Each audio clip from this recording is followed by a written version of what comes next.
हूँ कलम को दवात का पानी, मुझे गज़ल पे चढ़ाना है नात का पानी। तेरे नसीब में नहीं है कौसर ए नजदी, तू पी चुका है सऊदी ज़कात का पानी। ये है सुभान अल्लाह। अब इतना भी जोर से मत बोलिए कि कहीं हम शेर भूल जाए। लग रहा है आप लोग बिल्कुल मुकम्मल तौर पर बेदार हैं, है ना। आप लोग सुभान अल्लाह बोल रहे हैं, कितना हमको अच्छा लग रहा है, कितनी खुशी हो रही है। क्या दोबारा शेर पढ़ दिया जाए? पढ़ दिया जाए दोबारा? कितने लोग सुनेंगे? जरा अपने हाथों को उठाकर पढ़ें तो सुभान अल्लाह बोलेंगे आप लोग? अरे बोलेंगे आप लोग? और अगर नहीं बोले ये शेर दोबारा के लिए, तो ये शेर मुझे शुरू ही में पहले ही पढ़ देना था, ताकि जितने भी मिले हैं शाहिद अफजल भाई को सब मेरे हिस्से में आया। मुझसे शायद कोई खता हो गई है। अरे यार मैं दोबारा शेर पढ़ता हूँ, दोबारा सुभान अल्लाह आप लोग बोलेंगे, और अगर नहीं बोले तो हम कुछ नहीं कर सकते। अगर आप बोलेंगे तो आपको नेकियां मिलेंगी। यार मैं उम्मीद लेकर पढ़ता हूँ, मुझे यकीन है कि आप सुभान अल्लाह बोलेंगे। पीछे वालों से भी दरखास्त है कि पिला रहा हूँ मुझे, पिला रहा हूँ कलम को दवात का पानी, मुझे गजल पे चढ़ाना है नात का पानी। ये कौन आ गया है बी आमना के आंगन में, जो उतर गया है लातो मनात का पानी। और ये सर है कातिलाने शहजाद गाने मुस्लिम का, कैसे कबूल करेगा फुरात का पानी, कैसे कबूल करेगा फुरात का पानी। मुझे गजल पे चढ़ाना है नात का पानी, तेरे नसीब में नहीं है कौसर ए नकदी, तू पी चुका है सऊदी ज़कात का पानी। सुभान अल्लाह। पी चुका है सऊदी ज़कात का पानी। माशाअल्लाह माशाअल्लाह। आज की महफिल में है होशमंदी का असर, आज की महफिल में है होशमंदी का असर। सुन्नियों पे कैसे होगा देवबंदी का असर। शायराने मोहतरम का बस यही ऐलान है, हम पे हो सकता नहीं है नोटबंदी का असर। सुभान अल्लाह। मुस्कुरा करके कह दे सुभान अल्लाह। हम पे हो, लग रहा है कि फिर अब ये अब 2024 में अगर 2024 में अगर हम लोग की हुकूमत हो गई तो सबसे पहले उनसे ये दरखास्त की जाएगी कि आप कोई काम कीजिए या ना कीजिए, पहला काम आपका यही है कि इस 10 के नोट को बंद कीजिए। इससे हम लोगों का बहुत बड़ा है कि नहीं क्या शाहिद भाई? इससे हम लोगों का बहुत बड़ा नुकसान हो रहा है। इसलिए कि किसी शायर ने कहा था कि आप बहुत मचल रहे थे शाहिद अफजल भाई की नाम सुन करके, यकीनन हर दिल मचल गया होगा। और मुझे यकीन है कि शाहिद भाई का भी किराया निकल गया होगा। लेकिन वो शेर याद आ रहा है मुझे कि किसी कोने में 10 का नोट सड़ जाए तो क्या होगा, किसी कोने में 10 का नोट सड़ जाए तो क्या होगा, किसी मजबूत धागे से लिपट जाए तो क्या होगा। अब स्टेज पर एक बड़ा सा बैग लाना जरूरी है, शाहिद भाई ये छोटा बैग है, फट जाए तो क्या होगा। सुभान अल्लाह। ये छोटा सा बैग है, अब नोटों की गर्मी से कहीं धागा सिमट ना जाए, मुझे फिक्र है इसी की कहीं मेरी सर्दी फट ना जाए। अरे सुभान अल्लाह तो बोले। सुभान अल्लाह। अभी आप माँ के ताल्लुक से बहुत ही आपने प्यारा शेर, बाप के ताल्लुक से बहुत अच्छे से आपने शेर, बहुत बड़ा शेर आपने, मुझसे भी बड़ा शेर आपने समाप्त किया। मैं चाहता हूँ कि माँ के ताल्लुक से 2 शेर पढ़ दूं। हाँ इजाजत। कि इबादत का खजीना दिखा के ले आओ, वहां से खुद का जीना दिखा के ले आओ। अच्छा कितने लोग मदीना शरीफ गए, कितने लोग मदीना शरीफ गए? जरा अपने हाथों को उठाकर बताएं तो कितने लोग गए हैं? जो लोग गए हैं वही लोग अपने हाथ उठाएंगे। कोई नहीं गया?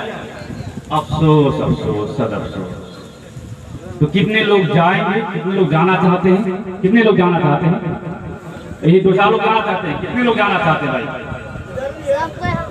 तो फिर आप लोग कब जाएंगे? इंतकाल कर जाने के बाद, 40वां होने के बाद आप लोग जाएंगे। अच्छा आप लोगों ने तो बहुत ही निडर होकर के, बहुत ही बेबाक होकर के अपने हाथों उठा करके गवाह बना दिया मुफ्ती राहत हुसैन साहब को, हम लोग मदीना शरीफ जाएंगे। तो आप लोग मदीना शरीफ जाएंगे, मुझे भी यकीन है कि आप लोग तमन्ना आरज़ू रखते हैं कि मदीना शरीफ जाएंगे। लेकिन आप लोगों के पास 3 लाख रुपया है 3 लाख रुपये है, लेकिन आप मकान बनाना चाहते हैं, गाड़ी लेना चाहते हैं, जायदाद खरीदना चाहते हैं, तो फिर आप मदीना कैसे जाएंगे? कुछ लोग गरीब भी होते हैं, उनके दिल में भी ये तमन्ना होती है कि हम मदीना शरीफ जाएं, लेकिन उनके पास दौलत नहीं है, तो वो क्या करें और आप क्या करें? तो आपके लिए चलते चलते जल्दी में 2 शेर पढ़ देता हूँ। जिनके पास दौलत रुपया पैसा नहीं है, वो भी अगर मदीना शरीफ जाना चाहते हैं तो अपने परवरदिगार से, अपने खालिक कायनात से यही दुआ करें। क्या दुआ करें? कि चक्कर न काटो कभी हज कमेटी के बोर्ड के, चक्कर न काटो कभी हज कमेटी के बोर्ड के, एहसान क्यों उठाऊं किसी के सपोर्ट के, ऐ अल्लाह मेरे जिस्म में 2 पर लगा दे बस, हर दिन मदीना जाऊं बिना पासपोर्ट। सुभान अल्लाह। अल्लाह मेरे जिस्म में 2 पर लगा दे बस, हर दिन मदीना जाऊं बिना, अरे बोलिए ना भाई, बिना पासपोर्ट के, बिना, अरे सब लोग बुलंद आवाज से बोले बिना।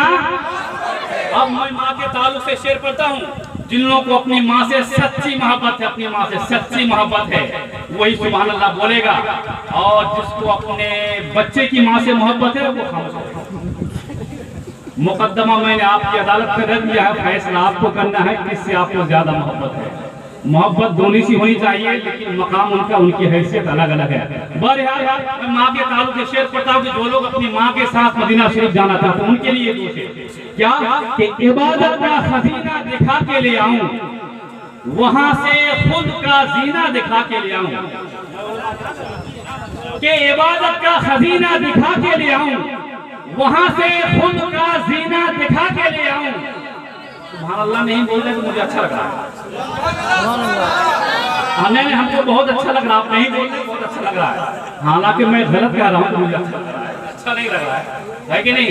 लेकिन मैं शेर देखिए, एक बात सुन लीजिए, मैं उस माहौल का आदी हूँ, मैं तो शेरों से भी मुकाबला कर सकता हूँ, और मुझसे ये मुमकिन है कि हम सांप के साथ भी हम खेल सकते हैं, चीतों से हम मुसाफा और मुआनका कर सकते हैं, देवबंदी और गैर मुकल्लिद से हम मुनाजरा कर सकते हैं, गर्दिश हालात के तेज धूप को हम टेढ़ा कर सकते हैं, बड़े बड़े रुस्तम और पहलवान से हम लड़ सकते हैं। लेकिन ये मुझे कभी गवारा नहीं है कि मैं पागल की तरह शेर पढ़ूं और आप दानिशमंद और अक्लमंद की तरह सोच रहे हैं, ये मुझे कभी गवारा नहीं है ना। आप मुझे पागल थोड़ी देर के समझ लिए, ठीक है, कोई बात नहीं है, लेकिन इमाम गजाली फरमाते हैं कि कभी कभी तुम पागल की भी सुन लिया करो, न जाने वो कब अच्छी बात कह जाए। कहते सुभान अल्लाह। तो इसी तरह आप इत्मीनान से बैठे रहे, कोई ठिकाना नहीं कि हम कब अच्छा शेर आपको सुना दें। कि इबादत का खजीना दिखा के ले आऊं, वहां से खुद का जीना दिखा के ले आऊं, ऐ मेरे रब तू मुझे इतना नवाज दे, मैं अपनी माँ को मदीना दिखा के ले आऊं। ऐ मेरे रब तू इतना मुझे नवाज दे, मैं अपनी माँ को मदीना दिखा के ले आऊं। अब जरा सा कोई शख्स नारा लगा दे, एक आदमी नहीं बल्कि इधर से 2 आदमी, उधर से 2 आदमी, 4 आदमी नारा लगा दे, तो फिर हजरत अल्लामा मुफ्ती राहत साहब आपके हवाले हो जाएगा। जरा सा 4 आदमी खड़े होकर के नारा लगा दे, खड़े हो जाए 4 आदमी, 4 कौन से? अरे कोई नहीं, अरे खड़े हो जाओ भाई 4 आदमी। अल्लाहु अकबर, या रसूलल्लाह, मसलके आला हजरत जिंदाबाद, मसलके आला हजरत जिंदाबाद, पत्ती पत्ती फूल फूल, या रसूल, या पत्ती रसूल, पत्ती फूल फूल, या रसूल, या रसूल, नारे तकबीर, अल्लाहु अकबर, नारे रिसालत। एक लड़का नारा लगाया, अल्लाह ताला इन्हें सलामत रखे, लेकिन पीछे वाले बिल्कुल ऐसे ही खामोश है। आपको तो बिल्कुल क्या और कौन सा जुमला बोला जाए। मुझे तो वो बात याद आ रही शाहीन बाग की कि वो हम लोगों से बहुत अच्छे थे, इसलिए कि जुल्मतों पर चिराग भारी है, जुल्मतों पर चिराग भारी है, मेरे सीने की आग भारी है, मोदी जी आपकी हुकूमत पर एक शाहीन बाग भारी है, एक शाहीन बाग भारी है। आज लोग मुझे नारा देते हैं, कहते हैं कि ये हिंदुस्तान का गद्दार है, अपने मुल्क का जो है वफादार नहीं, ये है वो है। वो कहते हैं कि इसको जो है हिंदुस्तान से चला जाना ही चाहिए, उसको वहां चला जाना ही चाहिए। मैं उससे कहना चाहता हूँ, सुनो तुम हमसे ज्यादा हिंदुस्तान से मोहब्बत करने वाले नहीं हो।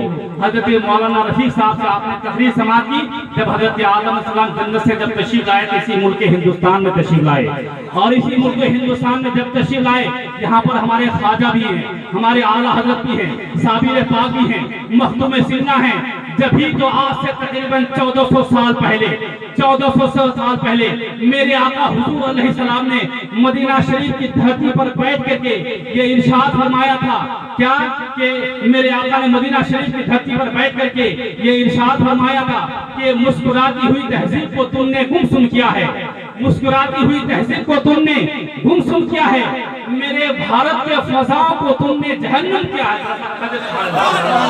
नहीं पढ़ेंगे, हम अपने देशभक्ति की दलील पेश करते हैं कि ये जमीन हमारी है, ये आसमान हमारा है, अमनो सुकून है इसमें, चैनो अमा हमारा है, इकबाल का है मिसरा गुलते ज़बां हमारा है, सारे हिंदुस्तान सारे जहां से अच्छा हिंदुस्तान हमारा है, हम बुलबुले हैं इसलिए गुलसिता हमारा है। आज हमें गद्दार देश का नारा दे रहे हैं, हम उनसे कहना चाहेंगे, सुनो, देश का दुश्मन चाहे हमारा भाई हो, देश का दुश्मन, हम ऐसे हिंदुस्तानी हैं कि देश का दुश्मन चाहे हमारा भाई हो, वक्त बढ़ा तो हम उसकी जान भी ले लेंगे, और सबको अंदाजा है हमारी ताकत का, अगर जिद करे तो हम पाकिस्तान भी ले लेंगे, अगर जिद हमारे तो पाकिस्तान भी ले लेंगे। और सुनिए हम कैसे हिंदुस्तानी हैं, कैसे हिंदुस्तानी हैं, और हम आपको कैसे हम पेश करेंगे, हम कैसे हिंदुस्तानी हैं। तुम कहते हो कि हिंदुस्तान से चले जाओ, अरे हुकूमत के चाटने वालों सुनो, हमारा ख्वाजा आज हिंदुस्तान में है,